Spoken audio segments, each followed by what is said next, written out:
Bonjour à tous et bon réveil matinal. Le 60e anniversaire de l'indépendance du Bénin a été célébré dans la sobriété en raison de la crise sanitaire mondiale de la Covid-19. Les confrères de la presse écrite décryptent ce matin le message du chef de l'État à la nation dans le cadre des 60 ans de l'indépendance du Bénin. Message dans lequel le président Patrice Talon loue le sacrifice des Béninois et rend hommage aux anciens présidents Thomas Boniaï et Nicéphore Dieudonné Soglo. Dans la foulée, des prisonniers bénéficient de la grâce présidentielle. Les parutions du jour relayent ce matin les différents messages rendus publics par diverses autorités dans le cadre des 60 ans d'indépendance du Dahomey devenu Bénin.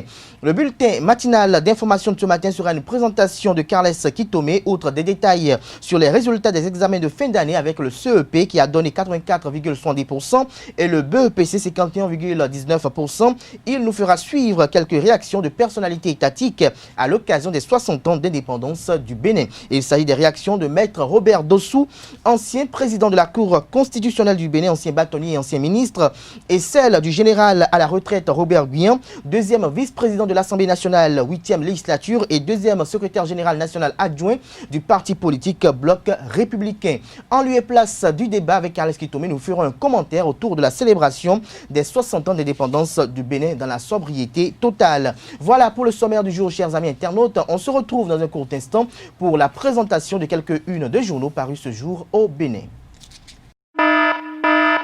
Alerte coronavirus. Attention, attention, le coronavirus se transmet très facilement et fait des ravages. Pour l'éviter, le port du masque de protection est obligatoire en tout lieu. Dans l'administration publique ou privée, dans les réunions, les rencontres, dans les marchés, les magasins, les boutiques et lors des déplacements, le port du masque est obligatoire. Même dans les lieux privés, dès lors que l'on n'est pas seul, le masque doit être le fidèle compagnon. Mais attention, le port de masque de protection ne dispense nullement d'appliquer les autres mesures de prévention, notamment le lavage des mains à l'eau et au savon et l'observance de la distance de sécurité sanitaire d'au moins 1 mètre entre personnes. Enfin, s'abstenir de porter des gants en vue du lavage régulier des mains à l'eau et au savon ou de l'application de gel hydroalcoolique. Pour tout savoir sur l'épidémie du coronavirus au Bénin, rendez-vous sur le site web www.gouv.bj/coronavirus. Ceci est un message du gouvernement de la République du Bénin. Bonjour à nouveau, chers amis internautes. Nous démarrons ce matin, comme il est de coutume tous les matins, pour la une des journaux par la manchette de l'informateur qui a titré ce matin « Message du chef de l'État à la nation à la veille de la fête de l'indépendance. Patrice Talon invite son peuple à plus d'abnégation. Un discours bilan qui reflète la réalité de sa gestion. » Des précisions à la page 3 de la parution de ce matin de l'informateur qui a également titré ce matin à la une « Fête de l'indépendance dans la commune d'Abomey-Calavi. Le maire Angelo Arwandino appelle à la mobilisation de tous pour le pari du développement de la commune. Des précisions à la page 11 de la parution de ce matin de l'informateur qui a titré ce matin en deuxième titre à la une « Inauguration de la salle numérique de l'ENAM. Éléonore Yaïla Descamps, ministre de l'enseignement supérieur et de la recherche scientifique, active la digitalisation de l'enseignement supérieur à l'université d'Abomey-Calavi. » Le compte rendu de la cérémonie d'inauguration dans les colonnes de la parution de ce matin du quotidien L'informateur. Fête du 1er août à Cotonou. Discours du maire intérimaire, Randis Arwandino salue le bilan du chef de l'État, communique l'informateur ce matin à la une. Des précisions dans les colonnes de sa parution du jour. À l'oreille droite de la une de ce matin de l'informateur, une invite à découvrir dans les colonnes de sa parution du jour un journal école produit par les étudiants en journalisme à l'école supérieure d'administration, d'économie, de journalisme et des métiers de l'audiovisuel ESAE. Bénin intelligent à la une ce matin, média UPMB, l'an 1 actif de l'équipe de Zakiatou Latondi. Le bilan vous est dévoilé à la page 2 de la parution de ce matin du quotidien. L'Indépendant titre ce matin en deuxième titre à la une « Assainissement dans le foncier domanial à Abomey-Calavi, nom des 13 géomètres déposés en prison pour faux et usage de faux » à la page 2 de la parution de ce matin de l'Indépendant qui communique les résultats des examens de fin d'année, 51,19% de taux de réussite au BEPC, le mono premier avec 64%.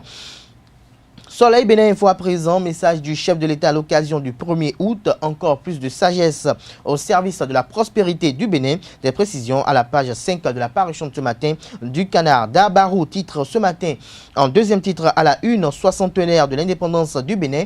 Parakou, Sinandé, Kouandé, Banikwara, Adiara ont sacrifié à la tradition. Le compte rendu dans les colonnes de la parution de ce matin du quotidien. Nous passons à présent au quotidien Les 4 vérités.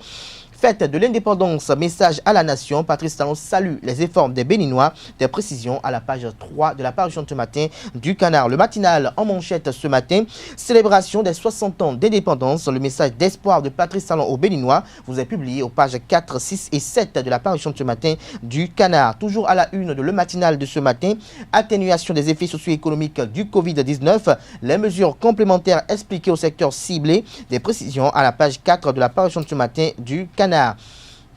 La cloche titre à la une ce matin, densification du volet socio-économique, une ligne de 10 milliards de francs CFA en renfort aux micro et très petites entreprises. Des détails dans les comptes de la parution de ce matin du quotidien. Le quotidien national d'information titre ce matin en manchette ce matin, Atermois, insuffisance dans la gouvernance depuis 1960 et maintenant le temps du développement. Des précisions à la page, aux pages 7, 8 et 9 de la parution du jour du Canard. 60 ans d'indépendance du Bénin. Ces personnalités marquantes vous sont dévoilées aux pages 11 à 25 de la page 11 à 25 de la une de la parution de ce matin du quotidien de service public La Nation. Fraternité à présent, 60 ans d'indépendance et développement du Bénin. Patrice Talon maintient le cap. Nous ne devons point arrêter la dynamique, communique le Canard. Des précisions à la page 2 de la parution de ce matin du quotidien Fraternité. Nous restons toujours à la une de Fraternité de ce matin. Examen de fin d'année, CEP 84,70%, BEPC 51,19%. Des détails dans les comptes de la parution de ce matin du quotidien. Nous passons à présent à Nord-Sud quotidien, célébration de la fête nationale de la solennité dans la sobriété. Plus de détails à la page 3 de la parution de ce matin de Nord-Sud quotidien qui titre également à la une ce matin économie, la marche du Bénin 60 ans durant vous est dévoilé à la page 6 de la parution du jour de Nord-Sud quotidien. Nous passons à présent à Le Challenge qui titre ce matin en manchette discours du chef de l'État à la nation. Patrice Talon réaffirme son engagement pour des exploits économiques et sa détermination dans la lutte contre la Covid-19. Toujours à la une de Le Challenge de ce matin, proclamation des résultats des examens de fin d'année. 51,19% d'admissibilité au total pour le BEPC, 84,70% de réussite au CEP sur le territoire national. Le gouvernement tient le pari numérique à travers e-résultats. Des détails aux pages 4 et 9 de la parution du jour de Le Challenge. Matin libre titre ce matin en manchette au pays du bonheur, exhibition sur fond d'indignation d'un palais rénové. Patrice Talon peut toujours circuler sans masque. Des précisions à la page 2 de la parution du jour de Matin libre qui titre également à l'oreille droite de sa une de ce matin, août 2019, 3 août 2020. L'UPMB 6e mandature à 1 an. Le bilan vous est dévoilé à la page 6 de la parution du jour du Canard. Nous passons à présent à l'autre quotidien. Patrice Talon, à l'occasion des 60 ans de la fête nationale, il n'y a pas de réelle indépendance sans le travail acharné, a-t-il laissé entendre. Une exhortation de Patrice Talon vous est publié à la page 3 de la parution du jour du quotidien. Nous passons à présent à Le Matin qui titre ce matin en manchette message du chef de l'État dans le cadre des 60 ans de l'indépendance. Patrice Talon loue le sacrifice des Béninois. Il rend hommage aux anciens présidents Thomas Boniaï et Nicéphore Dieudonné Soglo, à suivre les impressions de Éric Rounete, Christelle Houdonoubo, Eugène Azatassou et Dieudonné Lokossou. 1er août spécial du fait de la Covid-19, des prisonniers graciés, des précisions dans les colonnes de la parution du jour de Le Matin. Nous passons à présent au quotidien béninois La Priorité qui titre à la une ce matin renforcement et pérennisation du programme des cantines scolaires, le PAM en appui au DEDAMP et CESAS. Des précisions à la page 12 de la parution du jour du quotidien La Priorité. Le potentiel pour mettre un terme à la une des journaux de ce matin, le potentiel qui titre ce matin en manchette rénovation du palais de la présidence, discorde entre Patrice Talon et Vicentia Boko, la santé en débat. Les détails sur ce titre à la page 3 de la parution du jour du Canard et expertise domaniale à polémique à Abomey-Calavi. L'expert géomètre Charles Vaudomé arrêté puis relâché. Des précisions à la page 11 de la parution du jour de Le Potentiel. Ce sera tout pour la présentation de quelques-unes de journaux. Les quotidiens sont disponibles dans les kiosques au prix de 300 francs CFA. Ils sont également accessibles en ligne. Nous passons à présent au bulletin matinal d'information de ce matin sur Free Matin. C'est une présentation de Carles Kitome. Amis internautes, bonjour et bienvenue à ce bulletin d'information. Les résultats de l'examen du BEPC et du CEP sont disponibles au Bénin depuis quelques jours. Rendu public ce week-end, les résultats du BEPC donnent un taux de réussite de 51%. Le mono vient en tête avec un taux de réussite de 65%. Le CEPE, quant à lui, donne un taux de réussite de 84,70%. Notons que la correction du baccalauréat démarre ce jour. Le Bénin a célébré dans la sobriété la fête de l'indépendance le samedi 1er août dernier. Rappelons que l'histoire du Bénin est jalonnée d'événements diversement appréciés. Le général à la retraite Robert Guian est deuxième vice-président de l'Assemblée nationale 8e mandature, évoque un pan de cette histoire au micro de Abdelkader Achirou. 60 ans d'indépendance d'une nation sans guerre fratricide, c'est une grâce. Notre pays, depuis le 1er août 1960 au 1er août 2020, 60 ans d'indépendance, il peut dire qu'on a une stabilité. Il est vrai, au départ, on avait assisté à une série de coups d'État, mais depuis un certain temps, le pays est resté stable et a amorcé son développement. Je peux dire que dans beaucoup de secteurs, là je dois me résumer, dans beaucoup de secteurs, dans beaucoup de domaines, notre pays a avancé. Et c'est pour cela que, pour répondre à votre question, je peux dire que je suis fier d'appartenir à cette nation qu'est le Bénin. De 60 à 90, bon, le Bénin a traversé beaucoup de choses, a traversé beaucoup de péripéties. D'abord, les premières années, je peux dire, jusqu'en 72, le Bénin a connu une kyrielle de coups d'État. Bon, de 72, après le coup d'État du 26 octobre 72, jusqu'à 90, c'est une autre période, c'était la période révolutionnaire, marxiste-léniniste, qui avait connu l'avènement d'un seul parti, le Parti de la Révolution populaire du Bénin. Bon, depuis 90, février 90, depuis la conférence des forces vives de la nation, le Bénin a amorcé le renouveau démocratique. Je peux dire que réellement, c'est à partir de 90 que la démocratie a pris corps au Bénin. Donc, de 90 à 2020, c'est la période réellement démocratique, je peux dire, parce que les partis politiques sont nés, il est vrai. Après 90, c'était un multipartisme intégral, ce qui faisait que nous avions plus de 280 partis politiques au Bénin. Mais avec l'avènement de la rupture, je peux dire de la CEPA de 90 à 2016, c'était le multipartisme intégral avec plus de 280 partis politiques. Maintenant, depuis la rupture, les réformes, surtout les réformes du système partisan, à travers l'achat des partis politiques, a amorcé un nouveau sursaut démocratique, c'est-à-dire les réformes du système partisan ont ramené les partis à se regrouper en de grands groupes. Puisque avant, c'était des partis crâniques, des partis de région, des partis de communes.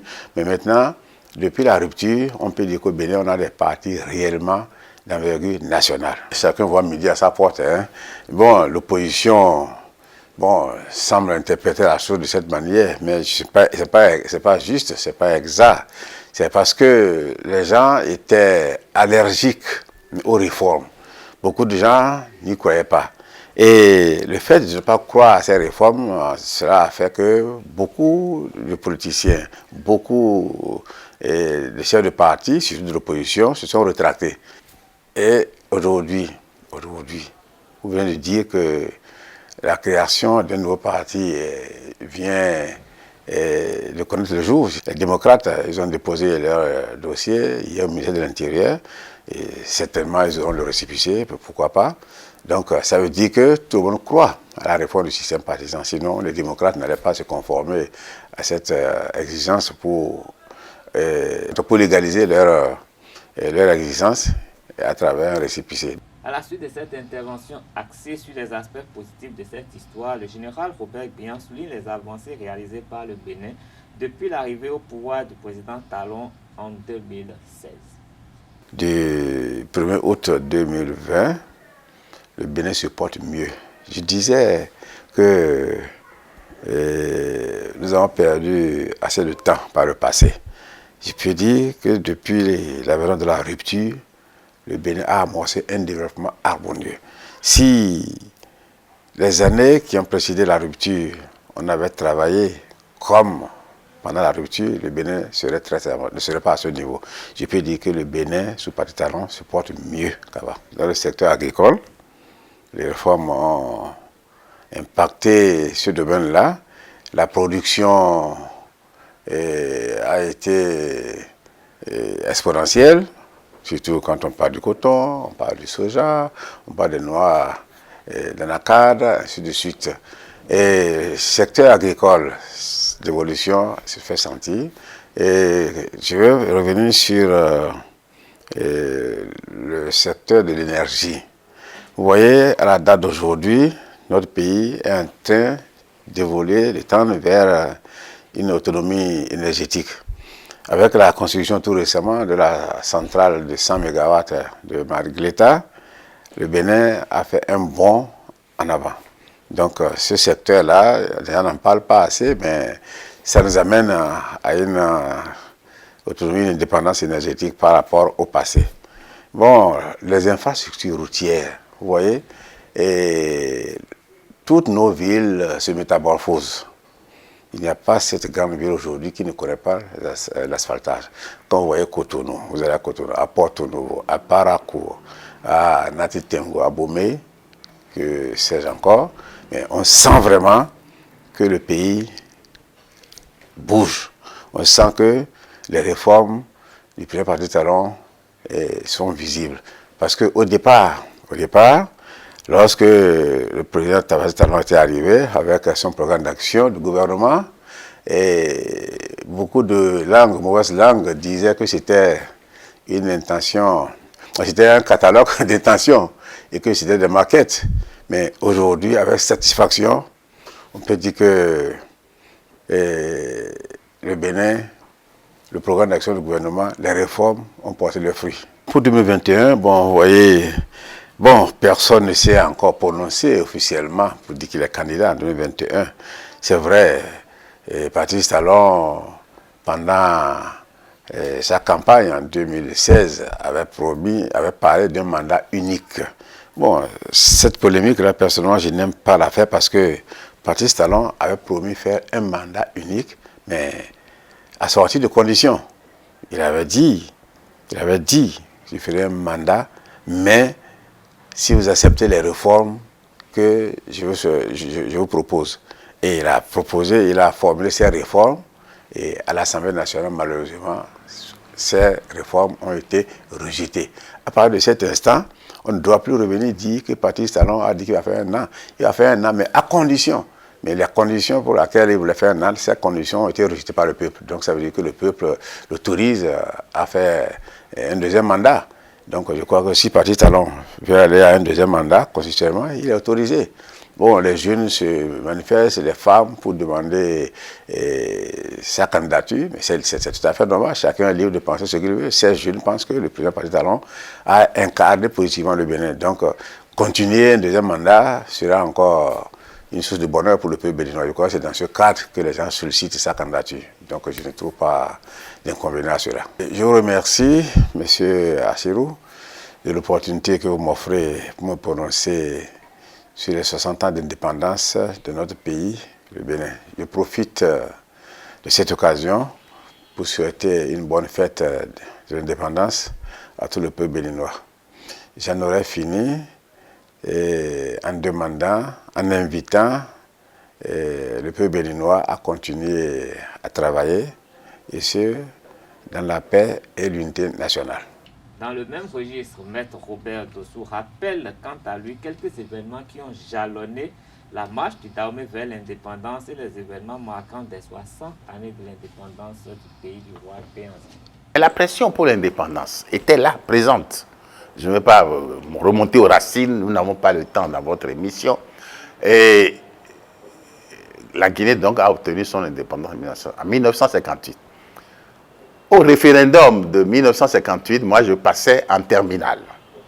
Je passais de la classe de première en terminale, j'étais déjà très actif. J'appartenais à une classe au lycée Victor Ballot qui était très au fait des choses et nous étions très politisés. J'ai fait campagne. J'étais très jeune, mais j'ai fait campagne pour le non.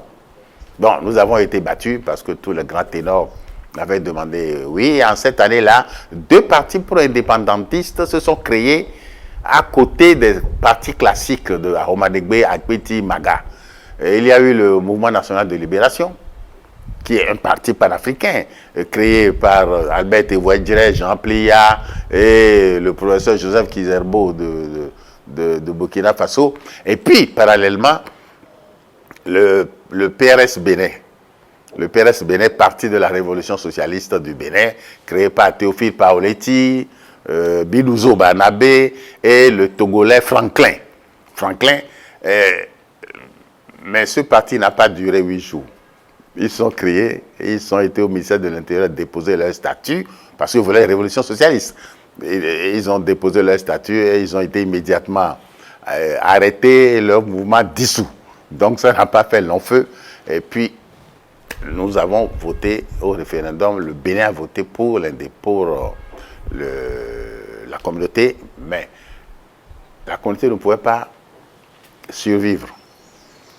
Et la pression était telle que le général de Gaulle, qui était malin, a estimé qu'il fallait concéder et pour conserver l'essentiel. D'où négociation ouverte avec les États africains pour leur départ à l'indépendance, pour leur accession à l'indépendance. Et on a dû modifier le chapitre de la Constitution de la 5e République consacrée à la communauté. Ça a été modifié par le Palais Bourbon et nous avons été amenés à l'indépendance négociée sans difficulté avec pension alimentaire. Il y a une revue française, Paris Match, qui à l'époque avait affiché l'année de l'indépendance à une grosse manchette disant que c'est une indépendance, non, que c'est nos indépendances divorce avec pension alimentaire, puisque le budget de certains de ces États était financé par le budget français, qui subventionnait au niveau du Bénin, c'est le budget français qui a subventionné pendant quelques décennies l'indépendance, enfin, le fonctionnement de l'administration du Bénin. Nous voilà à l'indépendance. Je passe les jeux. Mais le jeu qui s'est déroulé, politique, de 1960 à 1972, est marqué et dominé par le jeu entre 3 partis politiques. Le PRD de Sourouminga Akpiti, le RDD de Hubert Maga et l'UDD de Justin Tometi Ahomadegbe. Notez ça que c'est ça qui a dominé toute la vie politique. À la veille du 1er août, les musulmans célébraient l'Aïd el-Kébir. Retour sur l'ambiance qui a prévalu à l'occasion de la fête de la Tabaski célébrée le 31 juillet, notamment à la mosquée centrale Médine de Agori Plateau. La communauté musulmane a célébré l'Aïd el-Kébir, communément appelée la fête du mouton, ce jour 31 juillet 2020. Les restrictions imposées par le coronavirus n'ont rien pu face au message divin. La célébration de l'Aïd el-Kébir, communément appelée Tabaski, est un grand moment de prière et de remerciement à Allah, car elle couronne la pratique du 5e pilier de l'islam, le pèlerinage à la Mecque, et nous relie à Abraham, le père du monothéisme pur, et à l'ensemble de la communauté humaine. Le Coran nous raconte l'histoire d'Abraham, l'ami intime d'Allah, mais dans une perspective purement humaine, afin que cela nous serve d'exemple et de leçon. La fête du sacrifice n'est donc pas seulement le souvenir d'une époque dont la nostalgie nous rattraperait, mais le rappel permanent d'une histoire qui doit nourrir notre lutte quotidienne. C'est en cela que chaque étape du pèlerinage est un enseignement, mais le plus souvent, nous nous arrêtons à la mécanique des actes sans percevoir l'utilité pratique de l'enseignement. Les fidèles musulmans du Bénin se font une raison. Ils se réjouissent de la grâce divine qui leur a permis de voir ce jour saint. Je crois que grand-chose n'a pas changé. La Tabaski a été toujours la Tabaski. C'est vrai, nous le vivons dans un contexte de Covid-19 où on a un peu de restrictions, tout ça là. Mais la fête demeure toujours la fête, la Tabaski demeure toujours la Tabaski. On a pu aller à la mosquée, contrairement au Ramadan. On est allé à la prière, on a prié, on est venu maintenant sacrifier à la tradition. Nous sommes en train de faire le travail du mouton. Vous voyez, donc la Tabaski a toujours demeuré la Tabaski. Le Covid est arrivé et le gouvernement a donné des instructions, nous avons respecté cela. Les écarts, le cache-nez et la prière a été faite comme ça. De façon unanime, la communauté musulmane espère que plus aucune célébration de la Tabaski ne serait dans des conditions aussi austères. Quelques fidèles musulmans rencontrés à Cotonou ce jour racontent leur Tabaski 2020 au micro de nos reporters. Je crois que grand-chose n'a pas changé. La Tabaski a été toujours la Tabaski. C'est vrai, nous le vivons dans un contexte de Covid-19 où on a un peu de restrictions, tout ça là. Mais la fête demeure toujours la fête, la Tabaski demeure toujours la Tabaski. On a pu aller à la mosquée, contrairement au Ramadan. On est allé à la prière, on a prié, on est venu maintenant sacrifier à la tradition. Nous sommes en train de faire le travail du mouton. Vous voyez, donc la Tabaski a toujours demeuré la Tabaski.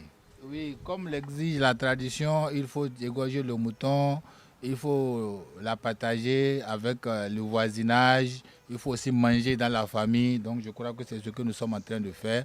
Nous sommes en train de partager la viande au voisinage. Nous-mêmes, nous sommes en train de faire de quoi nous allons manger. Et puis la fête est ainsi, la fête sera belle. La première des choses. Et comme le Covid est arrivé et le gouvernement a donné des instructions, nous avons respecté cela. Les écarts, le cache-nez et la prière a été faite comme ça. Par la grâce de Dieu, nous avons respecté. Nous sommes au cœur de la fête comme ça. Lorsque, après l'immolation, on a fait le partage à nos voisins et le reste, on va manger en famille. Donc, la première des choses, c'est la santé à tout le monde. Parce que sans la santé, on ne peut rien. Et à notre pays, quoi qu'en soit la situation, on souhaite bonne santé à tout le monde, à nos dirigeants, que Dieu veille sur eux, pour que tout ce que le peuple est en train de demander, c'est la paix. Et pour que les moyens viennent, pour que, Inch'Allah, on puisse faire fêter la Tabaski plus que ça. Je suis en train de travailler sur la tête du mouton qu'on a immolé ce matin. Pas mal, hein. Pour moi, le grand est déjà fait. On a déjà tué un mouton, on a fait le partage. On va manger en famille, tout le monde a la santé. Et pour moi, c'est le primordial. Ouais, par rapport aux années passées, on avait l'habitude de tuer 2 à 3 moutons. Mais cette année, on a tué 1. Il y a aussi un truc, certains ont voulu fêter la Tabaski de cette année, mais ont perdu la vie avant le jour J. Je souhaite que Dieu leur donne une terre légère, qu'il leur pardonne les péchés et qu'il fasse, qu'il nous épargne des mauvais yeux. Ce sera tout pour cette édition. Merci de votre fidélité. Merci à vous, Carles Kitomé, pour la présentation de ce bulletin matinal d'information. On retrouve à 19h Billy Laibi pour la grande édition du journal télévisé sur Réseau TV. Nous passons à présent au débat sur Free Matin, pour ne pas dire aux commentaires sur l'actualité. Alerte coronavirus. Attention, attention, le coronavirus se transmet très facilement et fait des ravages. Pour l'éviter, le port du masque de protection est obligatoire en tout lieu. Dans l'administration publique ou privée, dans les réunions, les rencontres, dans les marchés, les magasins, les boutiques et lors des déplacements, le port du masque est obligatoire. Même dans les lieux privés, dès lors que l'on n'est pas seul, le masque doit être le fidèle compagnon. Mais attention, le port de masque de protection ne dispense nullement d'appliquer les autres mesures de prévention, notamment le lavage des mains à l'eau et au savon et l'observance de la distance de sécurité sanitaire d'au moins 1 mètre entre personnes. Enfin, s'abstenir de porter des gants en vue du lavage régulier des mains à l'eau et au savon ou de l'application de gel hydroalcoolique. Pour tout savoir sur l'épidémie du coronavirus au Bénin, rendez-vous sur le site web www.gouv.bj/coronavirus. Ceci est un message du gouvernement de la République du Bénin. Alex Kitoumé, bonjour à nouveau. Bonjour Abdelkader Achirou. Alors le Bénin a célébré 60 ans d'indépendance samedi dernier. Vous avez suivi un peu les manifestations officielles qui ont eu lieu, pour ne pas dire la revue de troupes qu'a effectué le président de la République. Vous avez vu également les images de la rénovation du palais de la République également. Dites-nous, quel regard portez-vous sur l'ensemble de ces choses qui ont été faites pour quand même ne pas laisser passer de vue la célébration des 60 ans d'indépendance du Bénin? Non, mais je crois que le Bénin a respecté la tradition une fois encore, en célébrant quand même, marquant quand même d'une pierre blanche ce 1er août 2020. Et bon, moi, vous savez, j'ai un regard comparé des choses et je me rends compte que le Bénin l'a fait à peu près comme la France l'a fait, je crois, 16 jours plus tôt, le 14 juillet. Il y a eu la revue de troupes, il y a eu le dépôt de Gèvres. Donc la sobriété a été aussi, en fait, c'était pratiquement copie-collé. Et bien, je me rends compte que c'est vrai que nous avons nos spécificités, mais le Bénin ne se met pas en rage de la communauté internationale. Le Bénin essaie d'avoir de bonnes références pour essayer de faire ce qu'il faut. Et ce qui a marqué de façon spéciale mon attention, c'est cette rénovation qu'il y a eu au palais. Ça s'est passé sans bruit. Parce que je sais qu'à une autre époque, on aurait vanté cela de toutes les manières possibles, avant même le jour J. Tous les Béninois auraient été au courant de toute façon avant. Mais là, ça a été fait, c'est sans bruit, c'est sans tambour ni trompette. Et je pense que c'est un signe d'efficacité, c'est un symbole d'efficacité. Et c'est quand même la preuve que nous avons des dirigeants aujourd'hui qui veulent vraiment travailler sans faire trop de tout autour. Même si parfois ils ont besoin quand même de vulgariser les actions politiques qu'ils sont en train de mener pour que le peuple puisse vraiment les suivre dans l'évolution. Il y a beaucoup de choses qui sont palpables, mais il n'est pas superflu quelquefois de rappeler certaines choses pour quand même édifier ces Béninois qui pourraient douter un peu des bonnes intentions de nos dirigeants, surtout quand ils sont abreuvés à la source de tout cela qui veut tout peindre en noir. De tout peindre en noir. Avant de revenir au discours du chef de l'État à la nation, dites-nous, il y a des commentaires qui furent sur la toile, comme quoi, pourquoi le président Patrice Talon n'aurait pas mis son masque de protection faciale. Ben, je pense que dans le monde, il n'est pas le seul président qui ne porte pas son masque tous les jours. Il y a des présidents ailleurs qui en fait, on peut noter que tout à fait, même on a vu le président togolais lors de sa prise de prestation de serment. On ne l'a pas encore vu plusieurs fois en public avec le masque, c'est 1 ou 2 fois seulement, tout le temps il se promène sans masque. Et c'est vrai que dans la sous-région, en Gambie, il y a des problèmes des ministres qui sont contaminés et tout, mais chez nous, pour le moment, le fait que lui ne porte pas de masque, ça doit quand même, c'est le signe d'une confiance, qu'il faut avoir confiance que nous avons quand même un système qui essaie de faire le maximum. Et que c'est les gens qui sont plus exposés, qui ne font rien, qui vraiment se donnent plus qui s'exposent davantage à ce mal. Il est quand même dans un environnement où forcément les mesures sont beaucoup plus strictes et ça peut lui permettre, c'est pas tous les jours qu'il se balade, on ne le voit pas tout le temps, il fait des apparitions. Il y a eu des séances quand même où il avait porté quand même le masque aussi. Tout à fait, et il faut quand même que nous voulons le voir, nous ne le voyons pas souvent, il ne sort pas souvent, et quand il sort, il faut qu'on puisse le voir, et puis quand il vient pour faire un discours, il n'est pas entouré de plein de gens, il n'y a que lui qu'on voit là. Il n'y a que lui, et puis c'est dit, si on est seul dans un environnement, on peut quand même se passer du masque. Même si il ne faut pas se masquer pour se masquer. Non, aucunement. Donc moi, je n'ai pas de commentaire à faire en ce qui concerne le fait que le président Talon ait porté le masque ou pas. L'essentiel, j'apprécie ce qu'il est en train de faire, et puis je m'en arrête là. Alors, parlons du discours à la nation. Ouais, ben, je vais commencer par dire que le discours a été très court. 11 minutes ont suffi au président Talon pour délivrer son discours à la nation. C'est pas courant. C'est pas courant. Et je crois qu'au cours de Est-ce que le discours, selon vous, a comblé les attentes? Est-ce qu'il était complet? Complet, je crois qu'il a abordé tous les aspects importants de notre vie aujourd'hui. Il a parlé un peu, en fait, je crois que la chute, en félicitant les agents de santé qui font le gros du boulot en ce qui concerne la lutte contre le coronavirus, pour moi, c'était le plus important parce que la chose la plus importante aujourd'hui. Mais en plus de cela, il a souligné quand même les sacrifices que les Béninois font et il a rappelé certains aspects de l'actualité sur lesquels nous devons nous appesantir pour espérer aller de l'avant. Et pour moi, c'était déjà assez suffisant. Ce n'est pas le moment de venir raconter beaucoup de choses à l'antenne. Le reste, ça se voit, ça se constate. C'est vrai que les Béninois auraient voulu qu'il nous parle de son éventuel deuxième mandat. C'est pour ça. C'est pour ça que tout le monde attendait quand même. Il n'a pas fait. Beaucoup de gens sont restés sur leur soif par rapport à ça. Mais moi, je crois qu'il y aura un deuxième mandat, même s'il ne parle pas maintenant. Le moment viendra, il va se prononcer. Les gens vont l'obliger vraiment à se prononcer et il va faire le deuxième mandat. Espérons seulement que ce deuxième mandat soit dans la même dynamique, mais en remodelant un peu l'aspect social, et je crois que ce serait parfait. Ce serait parfait. Merci à vous, Kales Kitomé, pour ces commentaires. Chers amis internautes, ainsi prend fin Free Matin ce jour. Merci pour l'attention. Passez une excellente semaine de travail en compagnie de nos programmes télé. On se retrouve demain avec le même plaisir pour un autre numéro de Free Matin. Portez-vous bien. Excellente semaine de travail à toutes et à tous.